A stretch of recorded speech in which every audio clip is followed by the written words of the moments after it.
All right.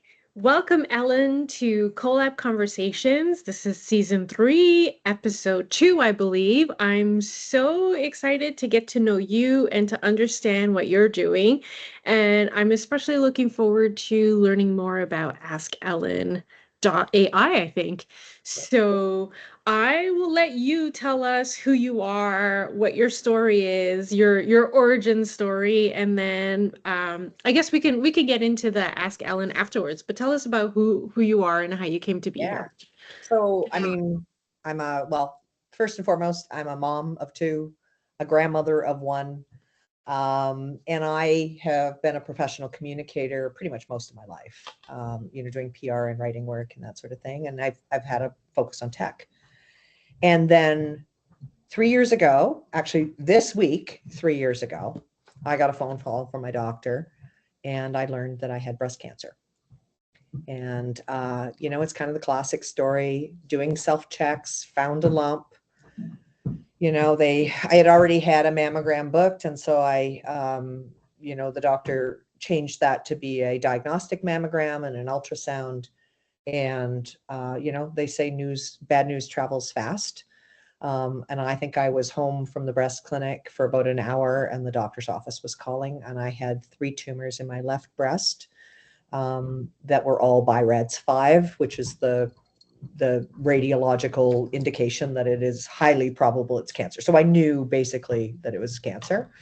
And ended up having a double mastectomy, went flat, which is a whole other story in and of itself. They had found that the cancer had gone in microscopic. They found it in microscopic amounts in my lymph nodes when they sampled those. So I ended up in chemotherapy. So I'm the poster child for chemo curls.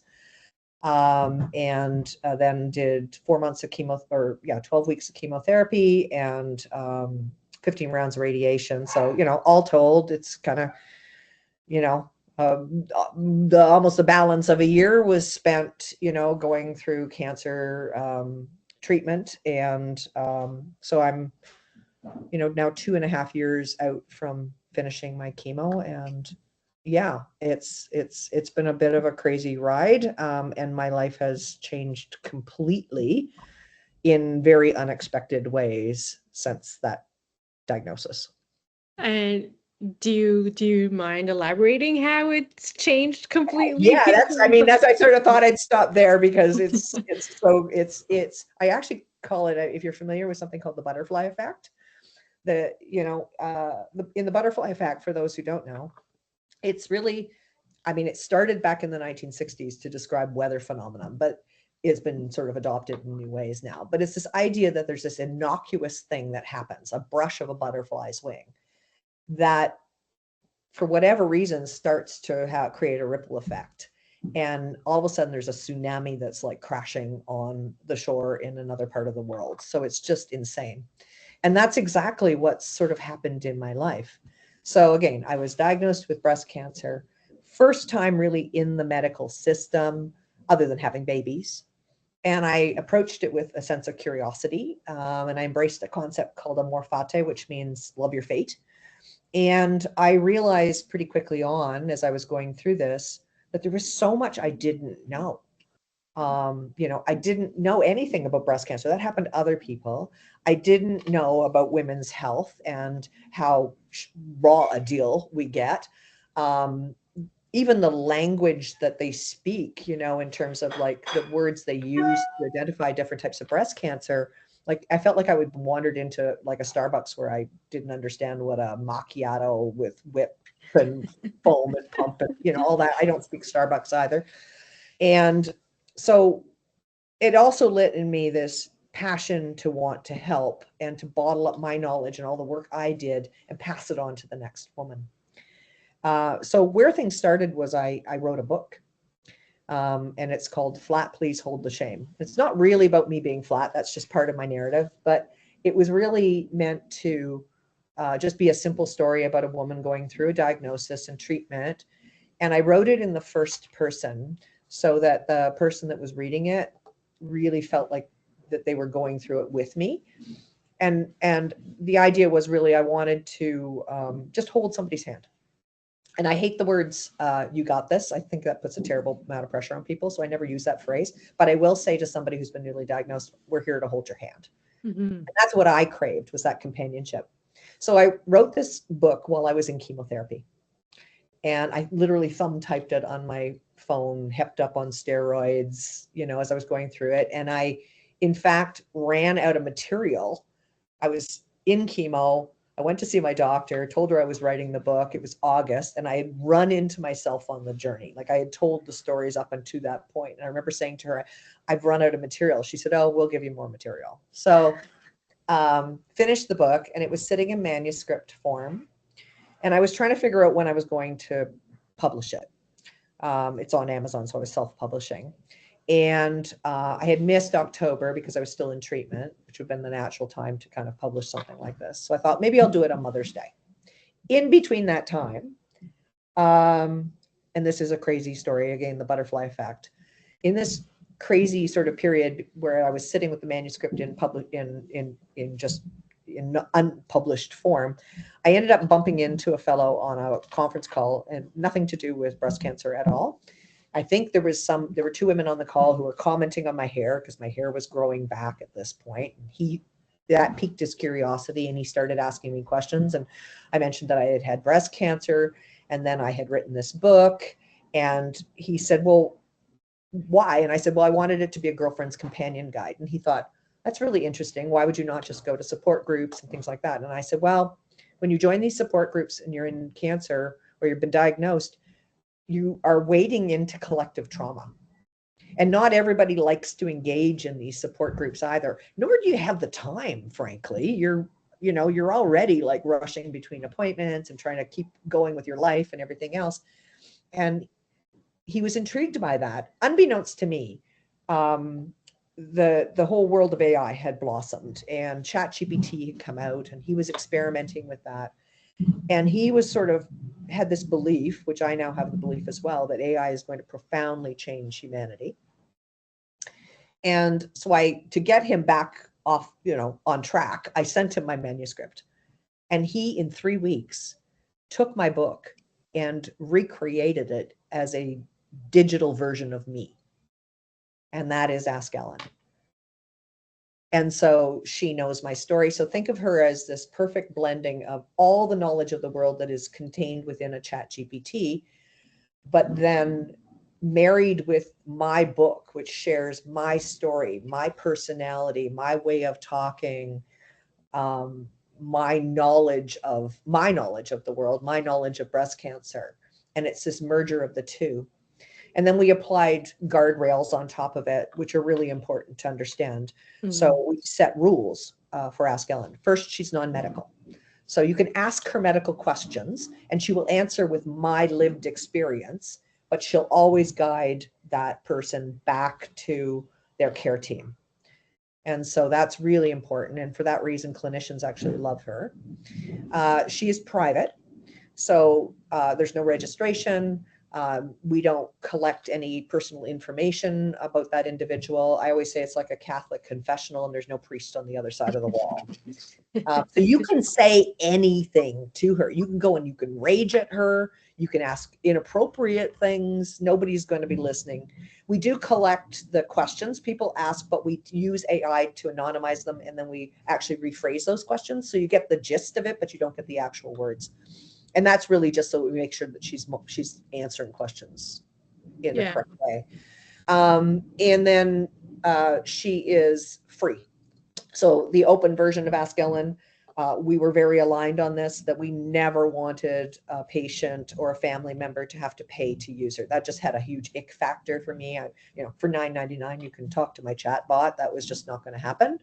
So I launched a nonprofit associated with her when we brought her to market. I'm now learning it's a lot harder to get funding for a nonprofit. And so I'm still figuring out how we actually continue to fund this and keep it going. But I've got a bunch of irons in the fire. And the other really cool thing about her is because of OpenAI, she speaks every language. So you can literally talk to her in a Yoruba, which is a Nigerian dialect, or Bulgarian, or Mandarin, or she even speaks a smattering of Indigenous languages. And that I didn't realize was as important as it is, because we have a very diverse patient population now. People who are newcomers, people who do not have English mastery, uh, who are also potentially from a culture where breast cancer is still a very shameful diagnosis. And the thought that I can be there for that person to speak with them in their own native language, and that it is private and confidential, and they can be, so the thought that she's a companion to some woman who may be shut down by their own family because of their diagnosis is a pretty amazing and remarkable thing for me. Yeah, so we brought her to market in October of 2023. So she's just about a year and a half old now.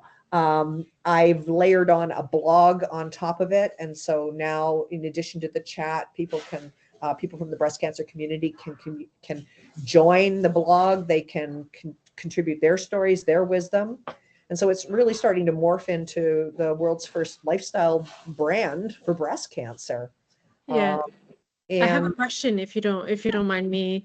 So I find it so fascinating that you've like created this chat bot like based on your life experience. And I'm wondering like as more people are like getting on Ask Ellen and they're asking the questions and they're like having that conversation, because essentially you are having a conversation.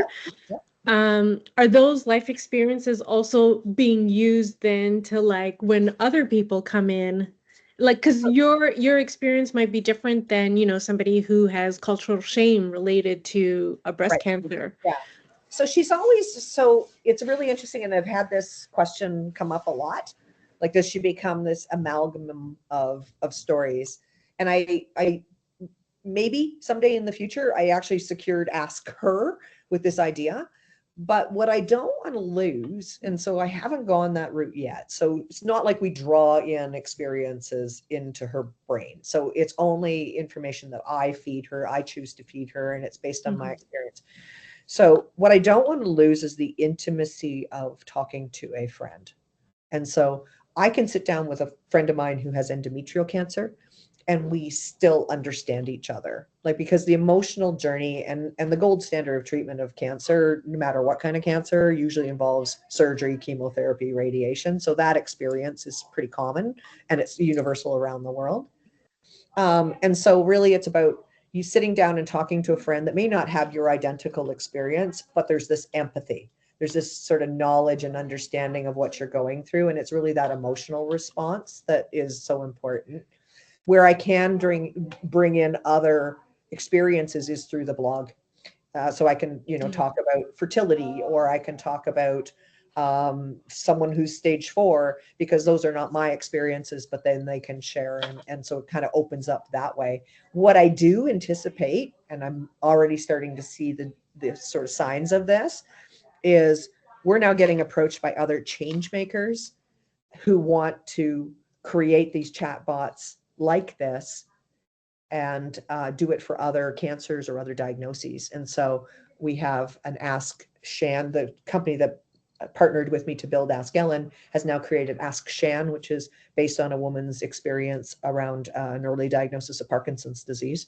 We have an Ask Ashley, which is for caregivers of individuals with dementia.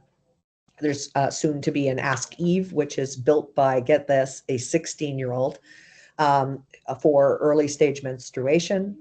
And we have an Hi Eddie, which is built by, again, a 17-year-old, which is for eating disorders. And so this idea, I have this vision that there is this entire new category called conversational care, where AI can infuse the lived experience of an individual who is the expert, that patient is the expert, and brings that into the care journey. And so it would just be like a colleague that, when you go through cancer and you get your surgeon and your medical oncologist and your radiation oncologist and you get your nurse navigators and people like that who dealing with the medical stuff. But then you'd have this like empathetic companion who's just there to hold your hand. Yeah. And so, okay, one of the questions I was gonna ask was like, how does this translate into other tumor sites, and then also other diseases. Yeah. But I mean, I guess you're able to help them build the AI platform based on their experience, because you wrote a book and then used that Yeah.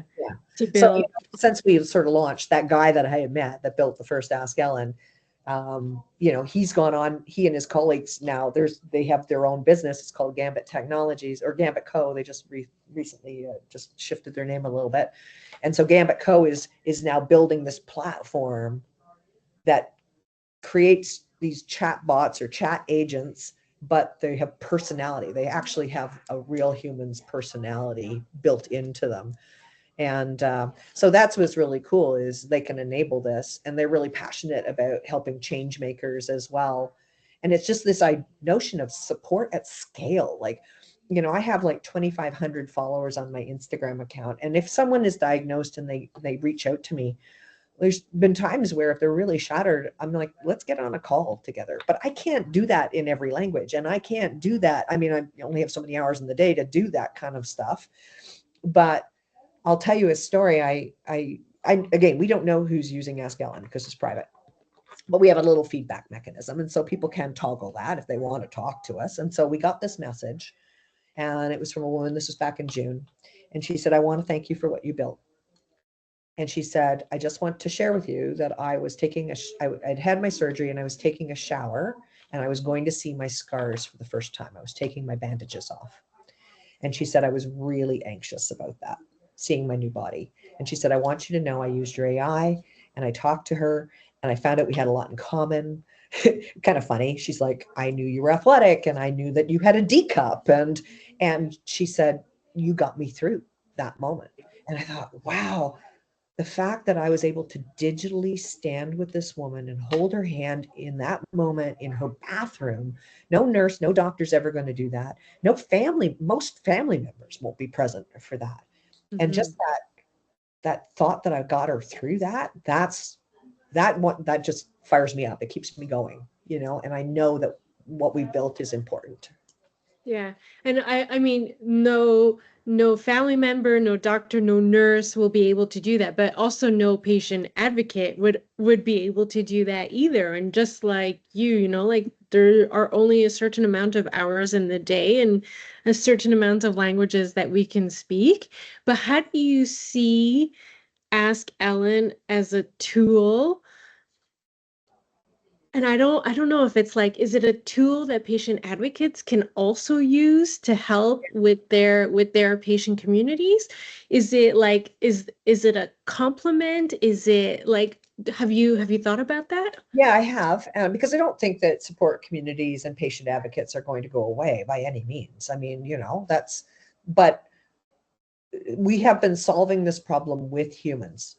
So, if you look at like the American Cancer Society, they're training non-medical, oncology patient advocates, and they're humans.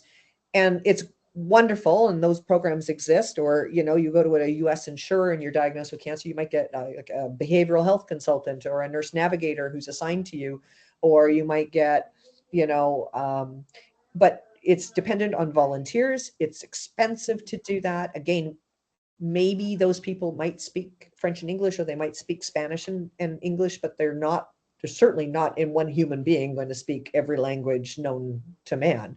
And so what I see is this is support at scale.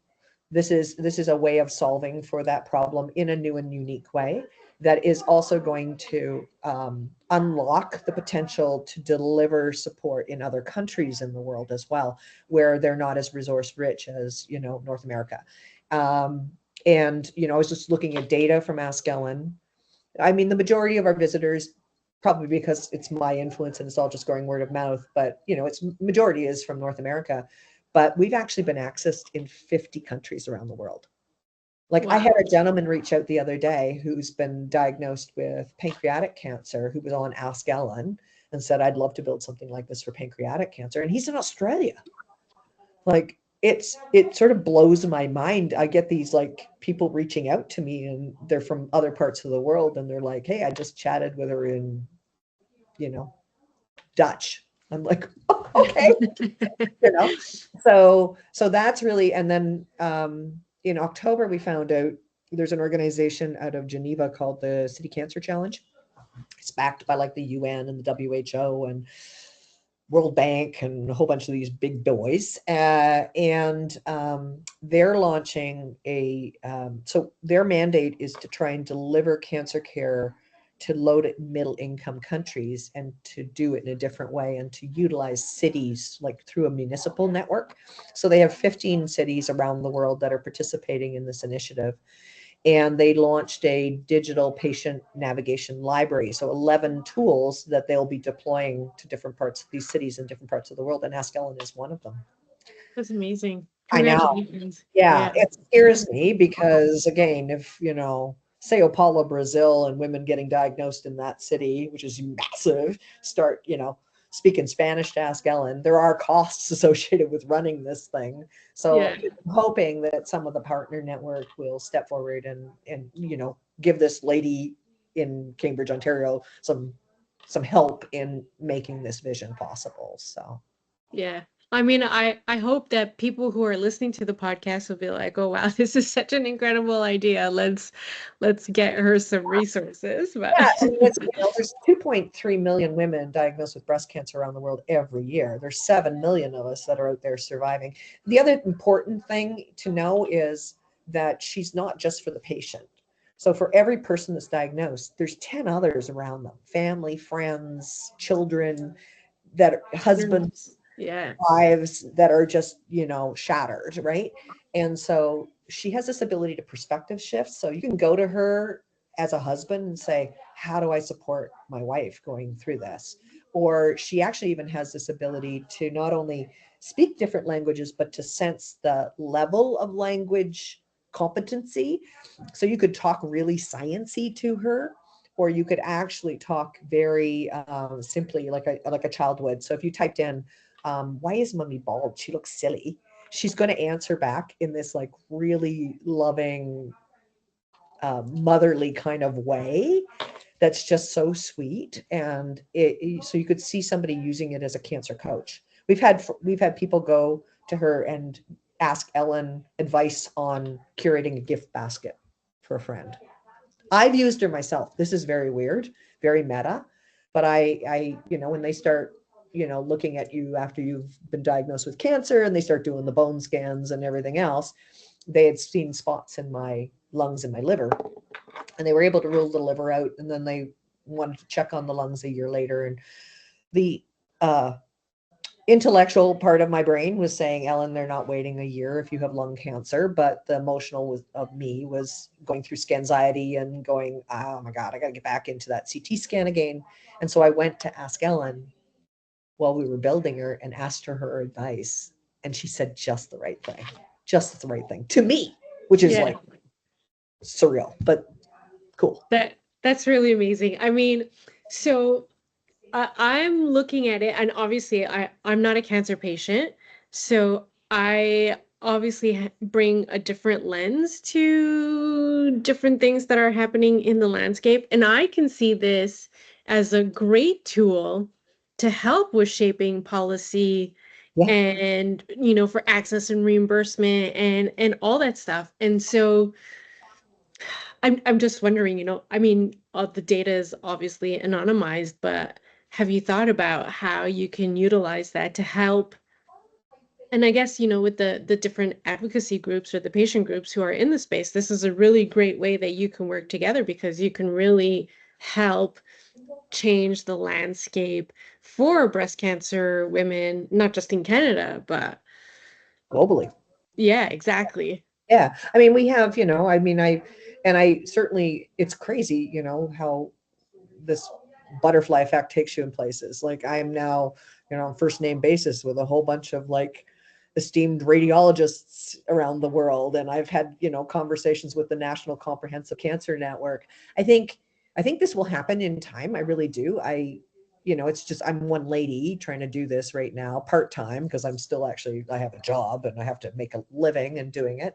And I think I've done a pretty good job of getting myself out there, but AI is still very new. And there's a lot of really, interest, like a lot of interest from organizations. So GE Healthcare is a big fan of what I'm doing, but they don't quite know what to do with it. And, I've had conversations with, very senior folks at AstraZeneca who are very intrigued by what I'm doing. But, it's just all very new for folks. And even this category, this sort of patient as an innovator, patient, this empathy piece, they all kind of know that they need it, but they've never really thought about it this way. So there's a little bit of kind of get people getting their heads around this, but I think in time it could be amazing.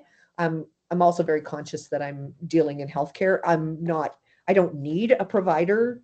Um, like they're not going to buy this, but I do want them to recommend it to their patients. And so I want to play nice with them, hence non-medical.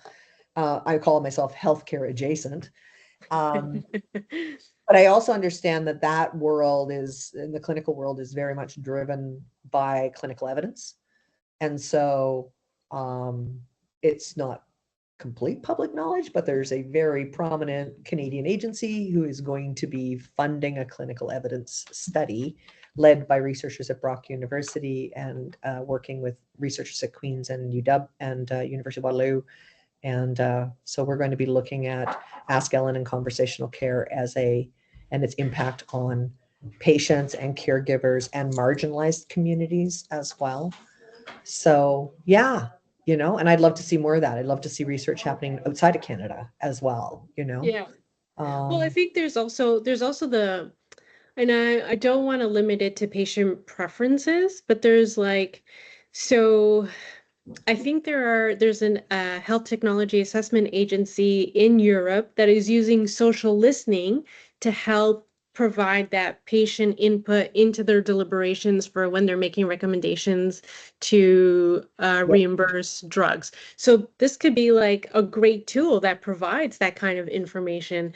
I'm yeah, thinking, like you mentioned AstraZeneca, how you're having conversations with them.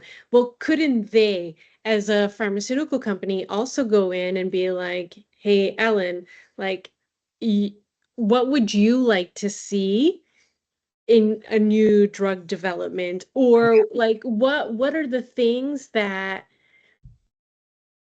I yeah. mean, No, I don't know, like, no, she's a sounding board. I mean, I have some clinical advisors that I've brought on, including the chief medical officer of oncology for GE Healthcare, and they see the potential, especially if we can grow this to have other cancers represented, that this actually could be used as a training tool by, like the College of Family Physicians, um, you know, because empathy is something that is, I think, a great deal of importance. And I don't think it's fair to ask a clinician to have empathy, because compassion, 100%, 100% compassion for that patient, but empathy implies that you've actually had that experience. And so um, this is a way for them to actually immerse themselves experientially in, like, get into the head of a patient and yeah, how they're reacting and feeling about things at that particular moment.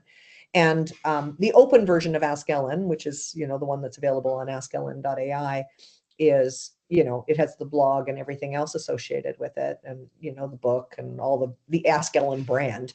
But we do have the ability to, so the chat itself is a separate object, and it is licensable. And so that is something that I'm looking at as well, because there's so many different scenarios there. So yes, we could spin up a private version that could be that where we could collect data, with the permission of the user. But imagine this sort of, it moves outside of that kind of artificial construct of the research world, where I don't know, people get surveyed or whatever, or even a focus group or whatever. It's just, there's this artificial construct and people kind of are on their best behavior, where if it was more natural conversation, hmm I just think some really interesting data would come out. We have the ability to actually trace that to a location. So it's not impossible to do that.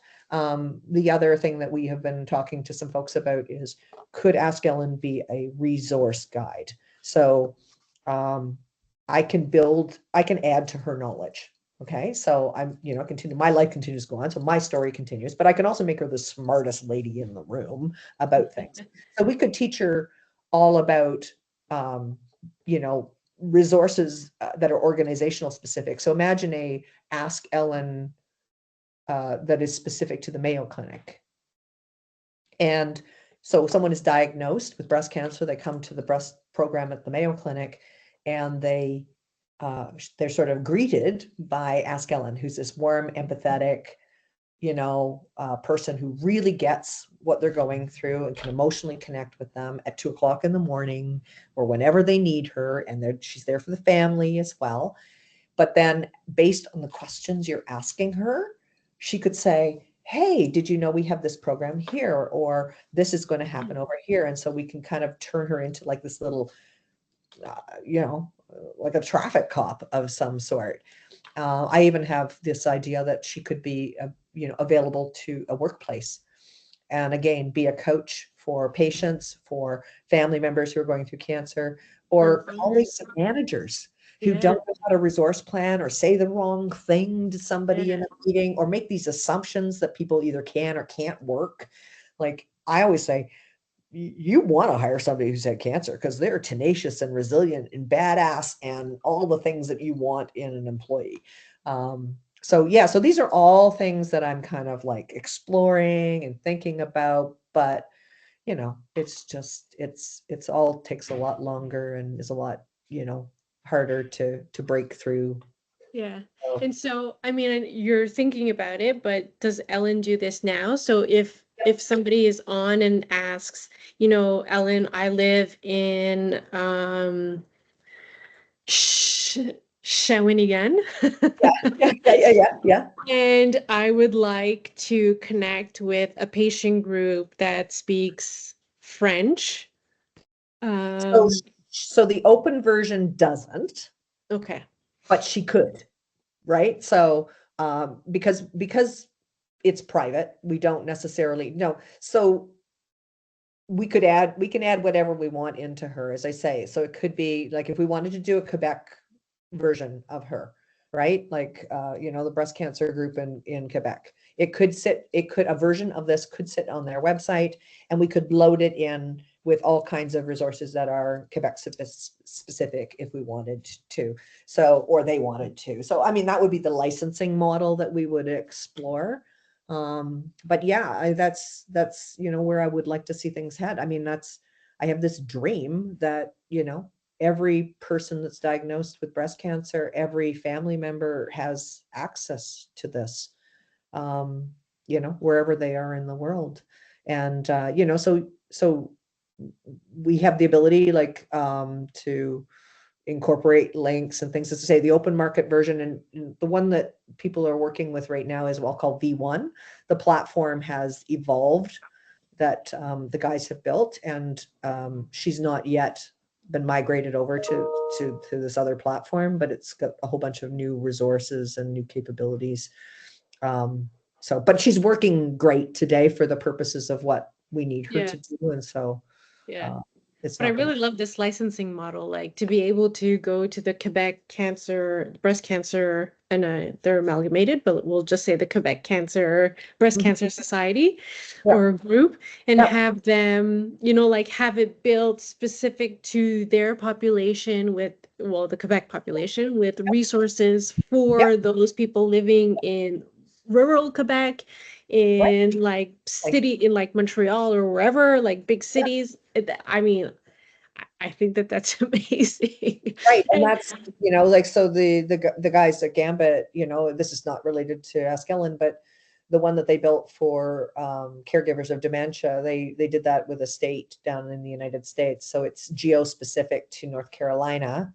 You can go to her, but you can't access her because you're not in North Carolina. But she has the ability to, like, she's resource aware based on geography. So you can go and ask her things and she'll point you to resources in your local city or town or whatever. So that's all that the technology's there to make this possible.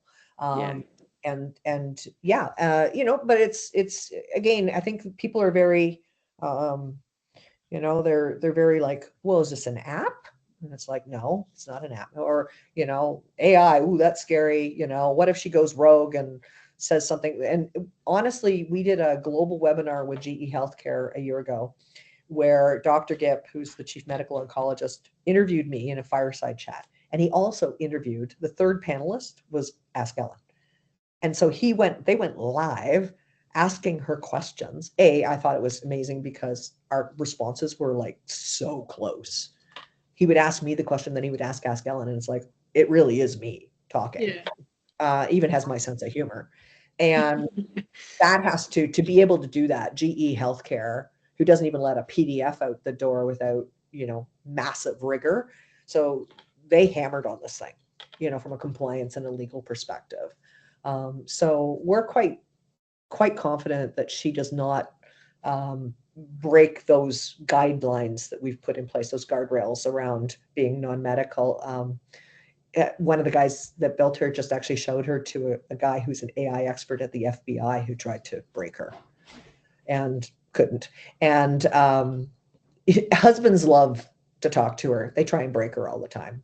And we've Yeah. said the most unkind, most inappropriate things to her as in our testing because you don't know what people are going to ask or how, but she's always gives a very dignified response. I always joke and say that they built a better version of me. Like she doesn't lose her temper. She doesn't go rogue. So I suppose I've just put a challenge out there for somebody to try and make her do that, but I actually was gonna say it would be fun if we could do like we could have Ellen live, but then I realized that it's a podcast and yeah, that well, I mean, if it is a vlog, I have done that. I have, but yeah, people can just go and talk to her and, as I say, experience the blog as well. Like there's women out there, like it's just wonderful to see women reaching out and wanting to kind of impart their knowledge. And again, I don't want to look at this I really want to change the narrative. When you look at portrayal of women with breast cancer out there in the media and everything else, it's like we always look sad and pathetic and Mm, scars on our heads. And yeah, you know, exactly. women are thriving. They're badasses, and so that's what I want to celebrate. And with everything that I'm doing, I really want this to be a place of encouragement and positivity. And it may not be okay. I never say you're going to be okay because I don't know that, but I want to, but even people that are diagnosed with stage 4 cancer are living hard. And so I really want to look at breast cancer from that full lifestyle perspective. So fashion and fitness and yes, things about treatment and disease that's in there, but I don't want to be the WebMD Yeah, dupe of breast cancer. This is more about the experience. So yeah. And I guess maybe one last question or just a couple more questions, but we're seeing the face of cancer is changing. So there's a lot of younger women who are getting diagnosed with cancer and breast cancer specifically. And yeah. so I mean, I imagine that their experience when they're getting diagnosed is going to be much different than your experience when you got diagnosed. So how does Ask Ellen, like with this changing landscape, how does Ask Ellen respond to that? So I think that so from an experiential, so again, she's just this friend. So she might be like a big sister to that woman. She's not necessarily going to have had some of the like how following Katie Thurston right now is a bachelorette, who's just diagnosed with breast cancer, and she's going through egg retrieval right now. So that was not my experience. I was postmenopausal when I was diagnosed, but again, I can teach her to be very smart, and so I can weave in. So here's where I can't change my own experience, but I can weave in knowledge of others. So a good friend of mine, Robin, was diagnosed when she was 24. And so Ellen can know Robin's story and, bring that into that conversation. Do you see? So I didn't have triple negative breast cancer, but I can talk to it. And so it's kind of, that's the way it's just like, she's just the most knowledgeable person ever. Mhm. I think like, as younger women, unfortunately, are being diagnosed earlier. I mean, we're into this crazy, like tsunami, talk about a tsunami, but we've got older populations diagnosed with breast cancer. We've now got screening that's going from 50 to 40 in North America, and I hope other parts of the world. So we're now into prime working years of women. And we've got younger women that are being diagnosed, like double digits being diagnosed in the 20s and the 30s, and they don't know why. So we're going to have like a support problem, right? A resource support problem. And who is out there doing this support work? A lot of people are volunteers, they're older people. And so I think AI can play a really interesting role. Again, I think that the younger generations are also a lot more, they're all working with ChatGPT now, and they're all kind of a lot more experimental. And, one of the things that the guys who built the platform are looking at doing is also incorporating text. So, um, meet that user where they're at versus forcing them into a particular sort of format. So yeah, I think like it's kind of a tool that I think young people will want to rally around. I've certainly had young people talk to her, whether it's from a, and the good thing is I can bring in also my children, who she knows about my children. They're 24 and 27. So, there's sort of that experience as well. So Mhm. yeah, and then I also on the blog portray young women. So we've written about, Emily, who had a fertility journey and had losses in pregnancy, and she's actually just had her second baby by surrogate. We have another woman who wrote, she was from Baltimore, and she wrote about being diagnosed with breast cancer while pregnant, and what that was like. So I can bring those stories, and I really do. I want to portray an incredibly diverse cross section of individuals that have been impacted by this disease, males, trans males, you name it, Yeah. LGBTQ community, young women, old women, different stages, different diagnoses. Yeah. Yeah. I mean, there's so much potential here, and there's like, I just feel like, with all the chaos that is going on south of the border, Yeah. and we talked about it earlier about, how they're removing Yeah. diversity, inclusion, and equity from health research, and how like even the words female and women is being removed from research, that we need more, especially here in Canada, like we really need to step up and protect women and protect women's right and really build health that works for women. And so Yes. I see this as such a great tool in doing all that. And I do, Yeah, I mean, just think of again, this back to this private instance and this licensing model again. Imagine the data that we could, like, again, AskEllyn doesn't capture any of this at this point. But if somebody wanted to, for the research work that we're going to do, there'll be a private instance and we will be capturing data with, again, people's permissions. But it's going to give like this really sort of crazy level of detail about what are people really saying and experiencing and asking. And it, I hope, is going to start to uh, broaden people's understanding that this disease is far more than just cutting out cancer and just curing the cancer, which is what the medical world looks mhm, at. And look at this human being and the entire experience of what this looks like. And that's, I think, the gold mine of information that we could uncover.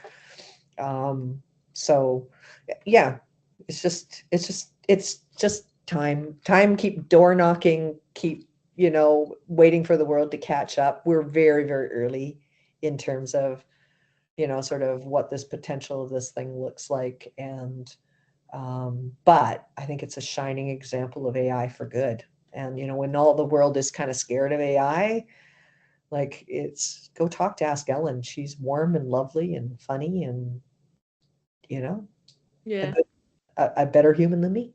yeah. Well, so you talked about the social listening. I mean, you didn't say social listening, but that's what I interpreted. And I feel like that is really important because when you like create a questionnaire, for example, people are generally going to respond with what they think you want to hear versus what they're actually thinking or feeling or going through. And so I think that Artificial construct that exists around research, and that's, pharmaceuticals, healthcare. It's just built, that's the way it's built. It's built around the focus groups. It's built around, all these sort of things, and but this sort of natural language, and it's a dialogue. So like when people go to Ask Ellen, like this chat has like a 72% engagement, and people will talk to her for like 3 minutes. And it's not like a question answer kind of database thing. It's like I can go and so when I demo her to a guy, I'll always ask her whether the Leafs will ever win the Stanley Cup. And she answers. And she'll somehow bring it and back what to does she say? Well, Never. she'll talk about, I mean, it changes every time, but she'll talk about the fact that, to win, a major hockey tournament, and to succeed, you have to overcome and be tenacious. Like just like breast cancer journey, you have to be tenacious and Oh, that's resilient and so funny. gritty. And then she kind of says she'll live in hope that, at some point the Leafs will actually, bring home the trophy or whatever. I've had long conversations about going to Italy with her. Like, she will loop it back to breast cancer somehow, but it really is an open format that you can talk to her about anything. And that's just kind of cool. And so, but she also will, often in her responses, she'll ask another question. So she invites you to continue the conversation. So she's sort of like a therapist. She kind of digs deeper. And that's where you can kind of get into some really, and as I say, sometimes I think, I'm showing this to an insurer, and he was showing me the app that they have, and he was very proud of it. And I'm like, oh, that's so old school. I'm sorry. But there's this assumption that this person knows what they need or knows what they're looking for. And that's not always the case. Yeah.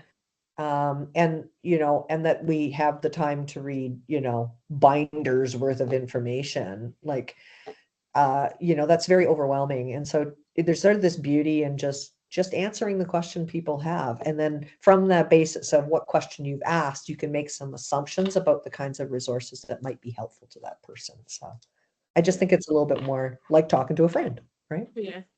Yeah. Ellen, I love this so much, and I think I'm gonna go ask her some questions as well. Please Maybe do. some unrelated breast cancer, maybe some political questions. But just to close off, like, do you have a call to action that you would like for anybody who's listening? Yeah. So, my first and foremost, my mission is that this gets into people's hands. So anybody that's listening, if you think that this can help you or your family member or a friend, or you're a medical radiologist and you think it might help your patients, if you're from a clinical world and you think, wow, this is really cool, I want to share this with my patients.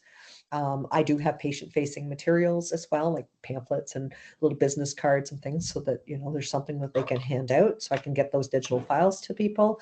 If somebody wants to fund me, I'm all ears. If somebody's interested in the licensing potential of this, we are all ears. If there's another change maker out there that would like to do this, and they're like, oh my God, I'd love to have one of these for lung cancer or for endometriosis, reach out, and I would be happy to connect them to the platform builders, because I really do want to see this conversational care category blossom. As I say, it's already starting. It's kind of cool. Like, I mean, we've only been So at this a cool. year and a half, right?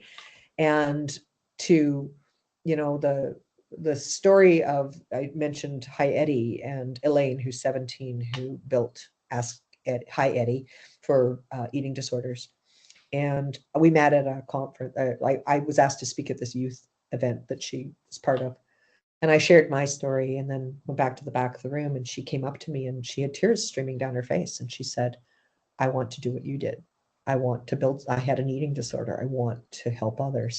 And I was just like, wow, that's so cool. And so now Hayati exists. And I Yeah. gave it actually to a friend of mine who has a colleague who has a daughter who's going through an eating disorder, and they spent all evening long talking to Hi Eddie. And so this, it's support at scale. It's crazy. Yeah. Well, thank you so much, Ellen, for your time today. I know for sure that we are going to continue conversations online and offline because I really love what you're doing. Thank you so much for reaching out to me. I would not have known that this exists, and I love this so much, and I know that I'm not going to stop talking about it. Very validating. Like it Yeah. is so validating to hear this enthusiasm for what we've built because it can be a little lonely. Yeah. I mean, I would love to share this with my colleagues working in breast cancer. Yes. I would love to put this on the Cancer Collaborative website so that patients who are coming to the site know that this exists. And I'm definitely going to be talking about it to the healthcare professionals that I work with. And I mean, thank you so much. You and like the random person that you were talking to who thought AI was going to change humanity and His like name's you. Pat Beliveau, by the way. I will give him absolute credit. Like he's really the genius. I mean, all I knew how to do was write a book, and I know how to tell a good story. But you know, it's really credit goes to the guys at Gambit who Yeah, brought me to life. They all have really good hearts. They're amazing. good people. So yeah, I want to see them succeed too. Yeah. Well, thank you, Pat, Yeah. for for helping Ellen do this. And we'll be in touch soon. Okay, sounds good.